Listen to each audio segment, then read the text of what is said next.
marketing's the first to go in any type of adversity in a business when it comes to money. Let's cut marketing expenses. And I understand that from the standpoint of, if you don't know what your marketing's doing for you, it makes total sense to cut something you're not involved in.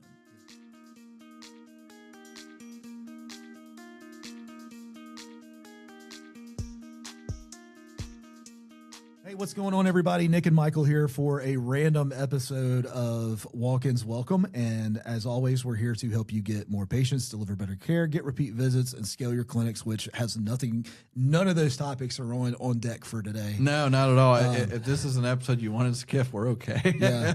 Or if you want to be entertained for the next 20, 30 minutes. I have my coffee. And I plan on drinking it during this episode, like right now, right? There you go, drinking the coffee. So, we are right now. Grab yours. Grab your coffee. Right now, we are halfway through the summer. We just had July 4th last week. We, our team was off on July 3rd and all the fun stuff that went with that. And here we are. And so now for the urgent care space, you guys are about to get ready for fall coming about a month away. You're still holding on tight for that summer slump. I know that's a real thing right now. Yeah. Maybe we could start our discussion. Yeah, maybe. We honestly, y'all, I'm being as real as I can. I've got about 4 or 5 things that I could talk about. If you have a cup of coffee in your car or you're working out or whatever, grab that and we'll hang out for a minute. So it's funny that you were talking about the summer slump. I was having a conversation with Susan and Hal. I want to say it was yesterday. They were both here at the same time. Yeah, they were, which is rare. Right. Mm-hmm. But one of the clients that we have, which we love, and they've been with us for a long, long time, they reduced their ad spend during the summer. Now, this was already pre-planned as part of their annual budget. Yeah. But what I was laughing about is they're like, hey, our patient volume went down. And I was like, yeah, so did your ad spend. Like, what outcome were you looking for on this? And it's summer. Yeah. Well, what we really want to do is we want to spend less money and make more money. I was like, well, that's everybody everywhere. I mean, I right now, I wish Facebook wouldn't suck the money out of our account. Well, they are, though. And it loves it. And because we run our own ads for our own, we feel your own pain. We would love for that cost per lead to be free. Yeah. Or $1. Right. That'd be great.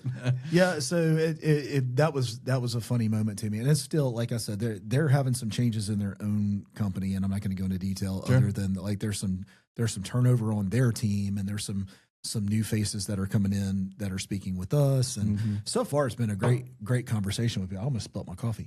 It's been a great conversation. Best I can tell. I'm looking forward to getting some more face-to-face time, but that was funny to me. Hey, our lead count is down across the board. I'm like, you literally cut your ad spend in half, and it's summer. Yeah. And it's summer. So let's see how this works.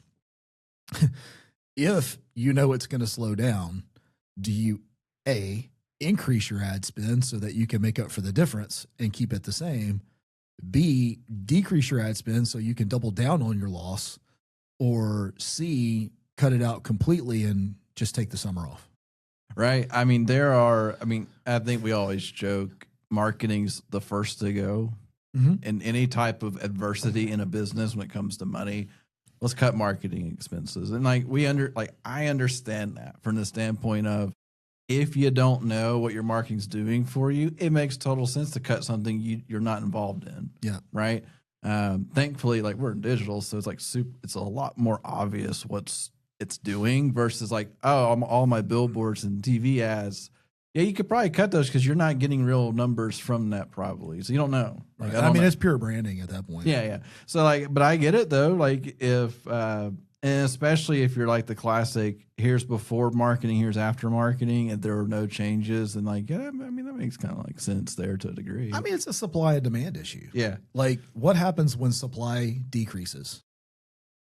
Makes it harder to get the next person. Demand goes up. Yeah. Right. And so if there's only one patient in your area that needs you instead of 100, that one patient's worth a lot of money. That's right. so your supply their supply has not decreased. The demand has decreased, right?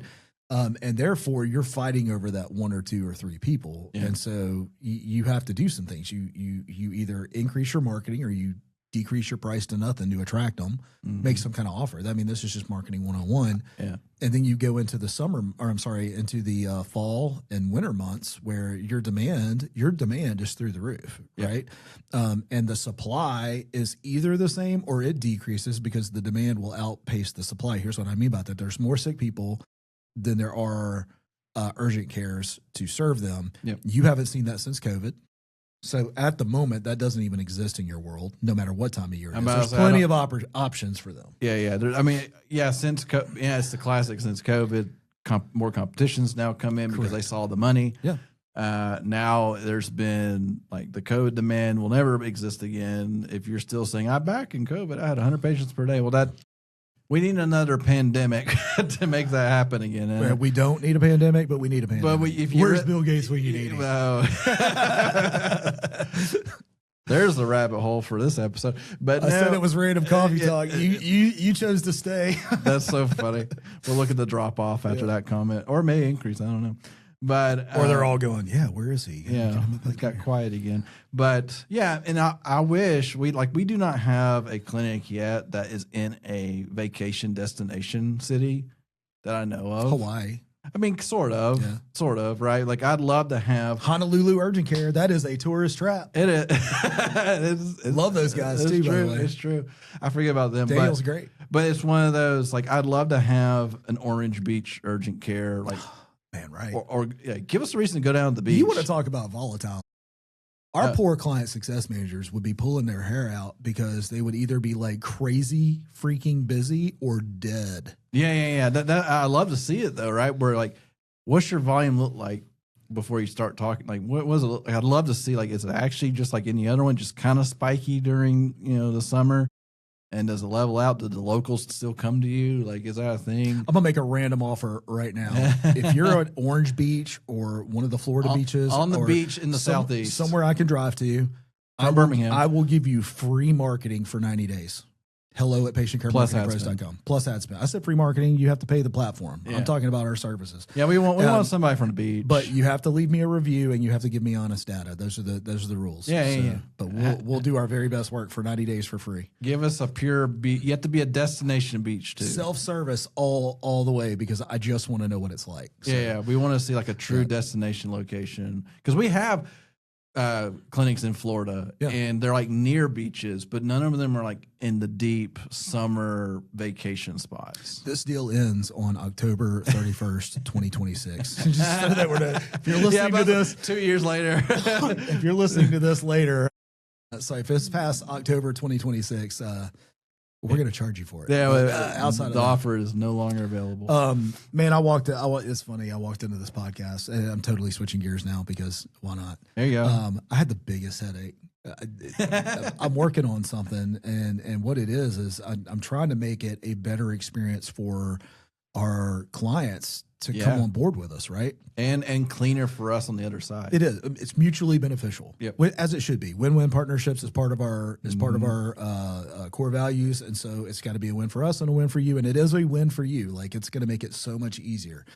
Yeah, your boy here, I think, may have deleted it or something. Anyway, I was building it in an AI tool, and I really like Manus. I'm a fan, right? So Manus is Facebook's AI. I wasn't a fan this morning. But up until this morning, I was a fan. Did Facebook buy Manus, or did they make? No. They bought it. They bought Manus. Yeah, they had Meta AI, and to make it better, they bought Manus. It's kind of like how Apple said, you know what, we suck at AI. Gemini, come on over.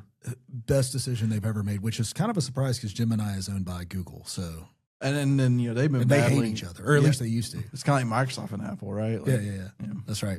I'm a Mac. I'm a PC. So anyway, I'm in there. What I needed to happen is for my entire team to be able to access a form, but it still needed to be like encrypted, safe, all of that, right? Needed a login. Yeah, login. Anyway, so in order for me to do that, I had to migrate my account from my account to a team account. In theory, it sounds like one button. Yes. There's three. There's options. It's a choose your own invention. I chose wrong. I guess. No, I did. I figured so what I did is I migrated and deactivated, but the migration never happened properly. So it migrated and deactivated to nowhere. So I had to go into anyway, I logged into an old account or my former account. No. I logged into the team account because I'm the admin or owner of that. And then I had to reactivate myself. I know. If you're listening and you just swerved off the road, I don't even know what I'm saying right now. I reactivated. This is the most Facebook user experience ever. Y'all, this is on brand for Facebook though. It is. I'm going to take something that works amazing and complicate, and I'm going to complicate the tar out of it. Right? I mean, we all when we run Facebook ads for clients, the hardest part of running a Facebook ad is getting the actual access to the Meta Suite. Because once we do that, everything works. But getting to that point, it's like, who owns what? I don't know. How do we get there? Well, your screen looks different from my screen. Right, for sure. So, yeah. So that was an adventure this morning. So I walked into this podcast with a headache, but I did recover it. It did recover, and you can see it. And then we've now integrated the onboarding process into our system. So the next person that signs with us, they'll get a new form and we'll find out if it works. Yep. Fun fact, I have 4 Manus accounts now. But only paying for 2? 1. I activated it on the free version so that I could access the form and delegate accesses or whatever. That, to me, though, what you're describing is that that's a classic reservation I have about AI. Yeah. At any point, it could just not tell you how to do something, and it does something different, and all of a sudden you've just lost access. Well, so we're going down nerd level 12 right now. But GitHub is the reason why it exists. I did integrate GitHub into it, but I don't know how to back it up into GitHub. So maybe that's something you can help me with later. I know Luis can definitely help you with that. Right. Well, actually, any of our Luis, Juan, and any others that have worked on the AI projects, all of their projects live in our GitHub account, right? Which is great because technically speaking, if it's in GitHub, we have the ownership of it, and the AIs can stay away from it, right? If they wanted to, right? But it's also scary because I watched you go, where'd it go? Homie, it was gone. It was gone. You're log in. I was I don't see anything either. I've got, ever since I started working with Manus, which I think was probably either early this year or maybe late last year. Yeah, you started with the reporting side of it. Yes. Because it's really pretty reporting. Correct. Yeah, the reporting, I could automate it. It looked great. My clients loved it, and our clients, they loved it. One specific client was like, this is great. This is what I need. I have to report all that kind of stuff. Yeah, it looked really good on a big screen. It did. Yeah. On a little screen, I don't know. I didn't look at it. But anyway, so I've got whatever that amount of time full of information, and it was gone. Just gone. Gone. New chat. What? No. Where's my old chats? I was like, man, come on. Here's what was cool, though. Guess who helped me fix it? Manus AI. Their little AI support. I never talked to a human. It says, do I understand your problem correctly? I'm like, yeah, that's my problem. We'll go do these things. I was like, well, I did these things. And it goes, well, you're doing it wrong. Try this. And so I did it, and it restored it. So I was like, AI broke it. AI fixed it. Yeah. Because I always think, what I think about, what's the Will Smith movie, iRobot? iRobot. To me, I'm the only person on this planet I think that has not seen that movie. If you watched it right now, you would say, "Oh, we are actually in that reality." Okay, because when you think about the Tesla, Tesla bot, yeah, and you look at iRobot, and you watch, you're like, and then there's even a scene where Will Smith is driving, but not driving his car; it's driving itself. And he has to take over, but they're going too fast for a human to take over. Oh. So it didn't Tesla last year when they rolled out the robo-taxi and the bots and everything. Yeah. Didn't they call it Tesla or something? I don't remember. It was a parody on iRobot. I'll have to go back and but you definitely should watch it. I'm not a huge Will Smith fan, but it is one of those. Ooh, this actually feels way too close to reality. I was a Will Smith fan until he slapped the tar out of what's his name, man. With Chris Rock. Chris Rock. I mean, I was like, publicly, especially after his wife has just completely devastated him publicly. I'm about to say his wife controls him. I was like, that dude looks to me now like he's a puppet or something. I feel bad for him because I think I loved Prince of Bel-Air, Fresh Prince. I loved all of his movies. Even I liked his rap stuff back in the 90s. Hey, he seemed like a legitimate dude. Yeah, he probably is a legitimate dude in a very bad situation That he can't get out of. So, yeah, look, I told you it was going to be random talk. So here it is. We just gave Will Smith a review. Let's talk about a review that we got recently. Oh, a nice segue. Very nice segue. I was in radio. It is hard. We got a review from a former client, and I am not going to use the time to badmouth ever a client. That is not my goal here. Nobody wins when you do that. And believe it or not, even though there may have been some frustrations, I don't dislike them or their company or anything. But what happened is we got a pretty nasty review. Mm-hmm. And what I am learning when our urgent cares get negative reviews, why they take it so personal, I get it. You know what I mean? That's probably the first legitimate. I'm going to say legitimate. I'm going to say half legitimate negative review. We've gotten negative reviews in the past, but we were able to get rid of them because we weren't even working with these companies. We found out they were our competitors. Yeah. Right? Like majority of any negative reviews we've ever received has been, who are you? Yeah, exactly. Yeah. And then we got just inundated with them one time, but it was a spam thing from a bot, and all of them got removed, and it was a bunch of companies that had that happen. I forgot about that. That was heavy. Yeah, I mean, we got 20 or 30 1-stars. And then they disappeared in like a day or two. Yeah, Google caught it pretty quick. Do you remember when Google lost all the reviews? I do remember that. Yeah, they disappeared, and our urgent cares were losing their mind. Like I had 200, I refreshed, I have 100. Like, refresh again, see what happens. Yeah. Maybe quit hitting that refresh button. Yeah. Excuse me. So we got this review, and the team got really upset because you take your work personal, right? Yeah. And I had to sit back for a minute. I was like, there was a time I would have gotten pretty mad.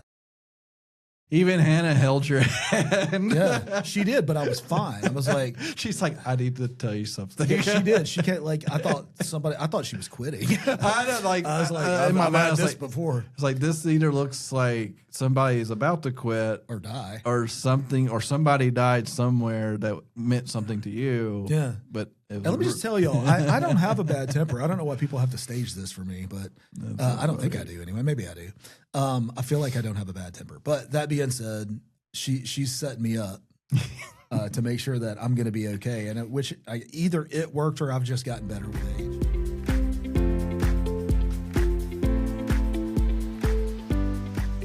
Hey, real quick, if you've been thinking about how to get your clinic up to 23 patients per day and beyond, Patient Care Marketing Pros is here to help you scale. We've worked with hundreds of locations to drive results through digital marketing services. We do search engine optimization, Google Ads, Facebook, Meta, all the different ways that we can help you drive more patients through your doors. If you want to see what your clinic looks like online, what your competitors are doing, and how we can help fill in the gaps to grow your clinic, click on the link below and get a discovery call with myself or Michael or Grace. We'll show you what's working, what's not, and we will help you get past that 23 patients per day barrier and beyond. I look forward to speaking. I don't know, but it did not bother me that because one, they had a legitimate reason to be upset, although it was distorted. Yeah. And two, I wanted to take some time to really think about how I wanted to respond to this. And by the way, I have not responded to the review yet. I will. I responded to the doctor directly, and I just sent him an email saying, "Hey, I understand, and I see where you came up with that. By the way, there's a couple of things you left out in that review that probably were worth noting, but I'm happy to talk to you about it." And that brings up the question: when you're getting reviews, how is your mental state when you get this? So, right, where do you go when somebody, especially when you can't say anything, right, from a HIPAA compliance? Where does your head go when you get these reviews? I'm just curious. It's not like you can answer because you're sitting in your car and I'm on the other side of the microphone, but I am thinking about it. I imagine most people go either, like in my mind, I go to screw them. Like my mind kind of goes like, screw them. That about half the office went that direction. Yeah, we're like, screw them because we know what actually happens. Yeah. And we were laughing at the timing of it. We're like, oh, rejection is a real thing for this person. And it was really because we haven't named anything. I don't want to go into too many details, but yeah, but the reason the legitimate reason, like the real reason, was simply we were protecting another client in a territory within range of that clinic. Yeah. Right? And we're trying to be respectful to our existing client. This one had canceled 6 months ago. We got another, forever ago. We got another one, Yeah. and we were protecting the area. So it's anyway, a whole thing. It's a whole thing. You can go read about it. Yeah. But you can go look at our profile if you want to. There you go. And if you actually work with us, please leave us a review because we need more of those. Yeah, I could use a couple of nice things said. There you go. Great. But no, so where did mine go? So when I was doing a primary care checkup with my primary care doctor, I had said something of like, I saw that you had some reviews and people really like you. He said, he kind of laughed. He said, "Yeah, I don't like to look at them." I mean, like he avoids them. But it's funny because I told him I said, "You should go look at it because people really like your personality." Yeah. And he's like, "Well, maybe." But he's like, "I'm not going to do it." You know, the review system, whether that be Google or Amazon or whatever, it really holds a little too much. I mean, I think if you had Google Business Profile and it didn't have reviews, it'd be a dead platform. Yeah. Honestly, because why would people want to see that panel of information just to say, "Oh, there it is"? No, they want to see what people are saying. Right. But I'm always fascinated how, like, what did reviews look like pre-internet? Was it just? It was word of mouth, wasn't it? Was it word of mouth, newspaper, maybe? Or just commentary. The op-ed section of, man, I did this. Well, I don't know. Like, I'm trying to think because for me, I would not know because the time, like, I was born in the 80s, and so I grew up when the internet was on par when I realized what the internet even was. Right. So I didn't know what true pre-internet. Like, I remember distinctly a couple of like, "Hey, these people got married." It's a clipping in the newspaper, and then that went away shortly after. I actually had my dad wrote up something for Heather. Yeah, so like that's gone. Yeah, well, there's no newspaper. There's no newspaper, and now it's just a Facebook post. But, right. But no, I'm kind of curious. Like the reviews have all this power. Who was first? Was it Yahoo, Yelp? I wonder who was first. I guess we could go to ChatGPT and find out. I honestly, I don't know. I mean, for me, it's just kind of always been there. What I think too. So I wonder because I think word of mouth. I think you're correct. And then I just think about like the billboards in the back of Yellow Pages, like that was your review section almost, right, where it was a promoted review, but like, "Hey, we're best in the business," and a snippet from somebody that said something somewhere. Yeah, it was a quote. Yeah, just a little quote somewhere. But it wasn't a star. No. I want to know how the star rating system came up. Nonetheless, I guess more on a more relational point, I get how you can get personally offended or frustrated or irritated when somebody leaves you a negative review, especially when you feel from your perspective you've done everything that you could do to make somebody happy, and it's just like your best doesn't feel good enough. Yeah. No matter what it is. I will tell y'all though that it's one thing to be a negative review in a sea of 1,000, something else to be a negative review in the sea of 5 or 7. You know what I mean? Yeah. Marketing agencies don't get a whole lot of reviews, which is why we ask for them, right? Yeah. So anyway, in a completely different turn of events, we've been doing annual reviews. Speaking of reviews. Yeah, speaking of reviews, we've been doing annual reviews. So there's the external review and then there's the internal review. Yeah. So the way we do that is probably like everybody else. I don't know. We use Gusto as our payroll, I believe. So we have Gusto, which does payroll, but also does performance review system. Right. So we install our annual review questionnaire and our monthly one-to-ones. We're an EOS company as well. But yeah, so like that's how we before that we were strictly like, here's a Google sheet or Google Doc and fill it out, print it off and write some words, and I don't even know where those are. Maybe they got scanned somewhere. Yeah. I'm sure Kim's got them. You could bet she's pretty organized. But her computer crapped out, so we'll see what happens there. Yeah. But I'm curious from the audience perspective, like how are you doing annual reviews with your team members? How are you doing pay increases? Do you have a scheduled increase? Is it merit based? Is it cost of living based? Does it stop?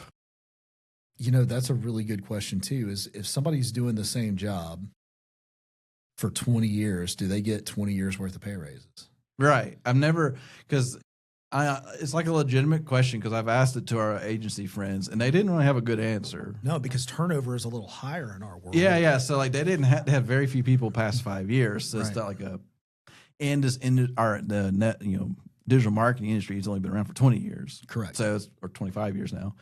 And it's just one of those, like there's not enough depth to it. But like I came from a banking background, my family's in the banking world. So like those people stuck around for 50, 60 years. But I've never sat down and asked my dad, like, how does that work? But I remember distinctly my brother, he worked for the government and they had him on a pay plan. Mm-hmm. And basically it said at year 5, you're capped. Right. He hit year 5, he capped and he left. So like he saw like, I guess in my mind, he saw like, I will not get a pay increase anymore. Right. And his pay was pretty good. So in my mind, like if that's the mindset, is that good or bad? Like I don't know. Well, I could imagine that everybody wants to make more money. Yeah. And I don't think that scratch goes away. Let me say it a different way. Something that I've learned over time. I've done really good recently, right? Yeah. What happens is you have a bubble. Your income your bubble will shrink to match your income. Yeah. Your income doesn't necessarily stretch into your bubble. Here's what I mean by that. Lifestyle creep. That's it. You nailed it. Like if you make $50,000 a year, you have a $50,000 a year car, house, whatever it is. Hobbies. Right? If you made $250,000 a year, for whatever reason, you spend it all. Yeah. Like you just your life fills, right? That bubble grows. And so what the goal would be, I hope this is making sense, but what you want is your income bubble to be bigger than your lifestyle bubble. And it doesn't, but it's always opposite. And then the goal is that you make a line of this is where my income, my lifestyle bubble stops at this income level and will not increase even if my income level does. Yeah. And because, Dave Ramsey, all the other like financial people out there. Susie Ormond. Yeah, all of them will say like lifestyle creep is a real thing. Yeah. And like even so, where looking at my life where I've been living in the same house for almost 11 years. And so the payment for that house hasn't changed in 11 years. And I remember what I was making when we got the house. Yeah. And I'm like, how did I do that? Because the house hasn't changed, but somehow everything's just like grown to the income. Yeah. I was like, where does it go? But then I look back and say, okay, so what's happening, like for me at least, I will say yes more often, mm-hmm. and I will say yes to convenience more often, and convenience always costs more. For sure. And so the only like exception that we've had in our lives recently about saying yes to something that actually is cheaper is we do a lot of camping. Well, our vacations are camping usually. Well, now I'm so trained by it. Like I can go camping for $50 to $80 a night. If I wanted to go to an Airbnb and do the same trip, just in an Airbnb, it's $200 plus a night minimum. Yeah, I was going to say $300, $400 plus a night. And then in my mind, it's like, that's my whole trip in one night. And so like, but there's a convenience, like, oh, I can get an Airbnb. It's air conditioned.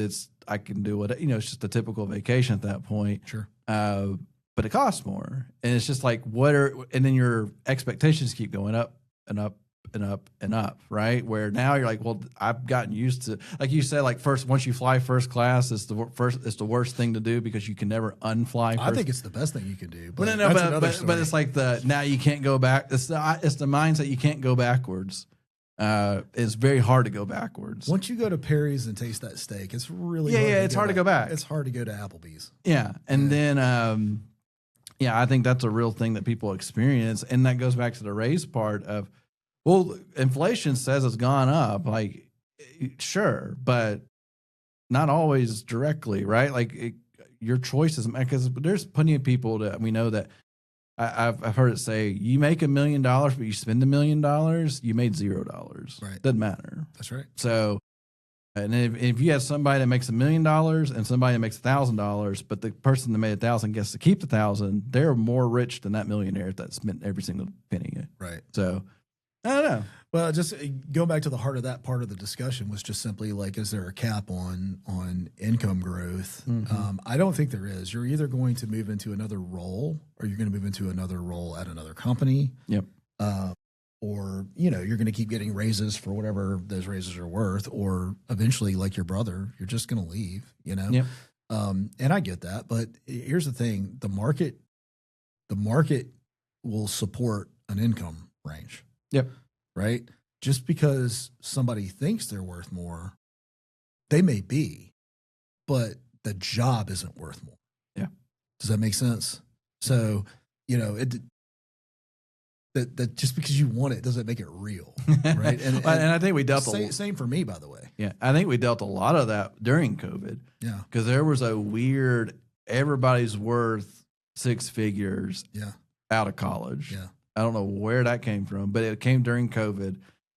But then we ran into it came from college. They were pitching that. Yeah, it was the pitch of like, you should be making, if you're making $60,000 out of college, you're being underpaid, and whatever.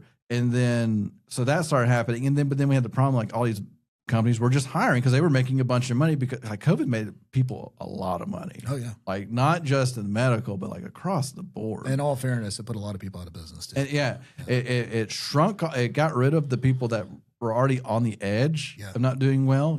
Flushed them out, and then the people that were already making lots of money, they just brought in more because all those little competitors kind of disappeared. Yep. Like that actually happened, but because the hiring was stupid, so people were just hiring and just paying whatever. And now we're on the flip side. Like we're finally at that point where, okay, now companies like, no, you're not worth that much. I'm now AI's come in. Now we're flushing people out that we shouldn't have hired in the first place. Yeah, honestly. And then, so that's happening. And then yesterday, Walmart announced, hey, we're cutting 250 items prices back down. So I was in Walmart yesterday and it was I could see it. I was like, this is like what the price should be, not a discounted price. Because to me, the biggest indicator of like, man, we're overcharged for things is a 12-pack of Coke. If you're up north, 12-pack of soda, whatever, Pepsi, doesn't matter. 12 cans of some soda.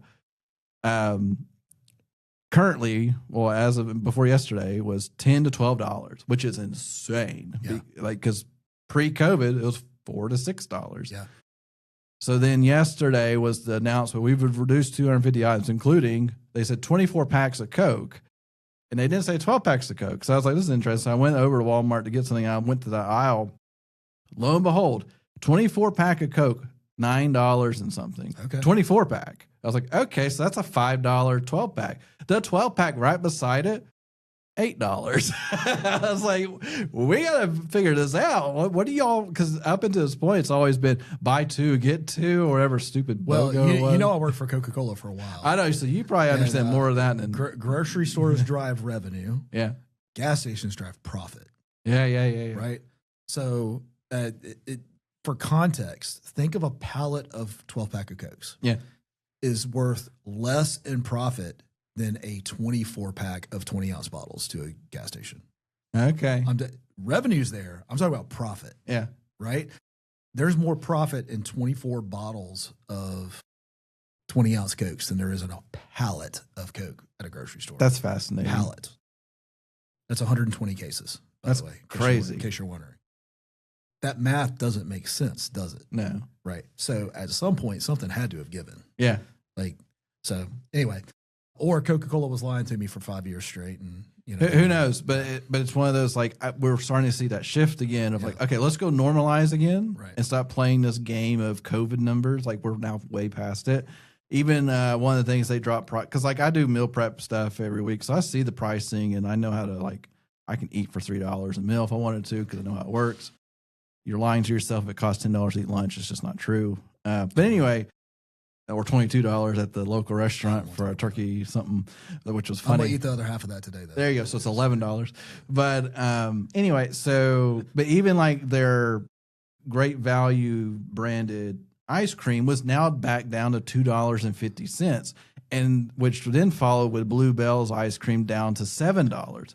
I remember when it was $9 to $10 for that stupid thing. So I love this because we're talking about absolutely nothing urgent care related. Well, it's all going back. We knew this was going to happen. Yeah. But I think like we're entering this weird spot, right? Where people want more money, but now we're saying, well, things aren't as expensive as they could be. And it's a choice. You go back to lifestyle choice. You know, I heard a funny quote. I say funny. It was just kind of eye popping. Back in the 80s and 90s when people were building, like, I mean, they were really good money. Life was cheap. Lifestyle was expensive. All right. So think about it. That's a good thought. Like if you go back to the 80s and 90s, specifically in the 90s, you remember those massive TVs would be like $5,000 or $6,000 or $7,000. Yeah, luxury was actually expensive. Luxury was expensive, but it cost nothing to live. Rent was cheap, utilities were cheap, gas was cheap, the basics. To live your life it cost nothing. Now, lifestyle is cheap.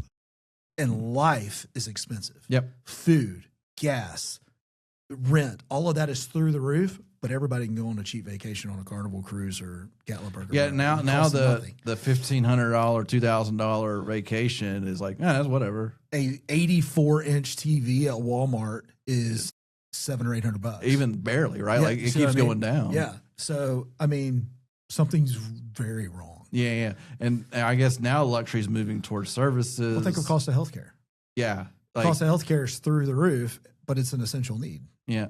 It's really screwed up. Well, here we are. I think we've rambled on enough, but I tell you what, if you absolutely hated this episode, come back next week. It's going to be all right. Send Hannah an email at hello@urgentcaremarketingpros.com. Janie, I know you're listening to this because you had to edit this thing. I hope you enjoyed it. We promise you we're going to bring you about value on how to grow your clinics, how to scale, how to deliver better care. All of that is coming.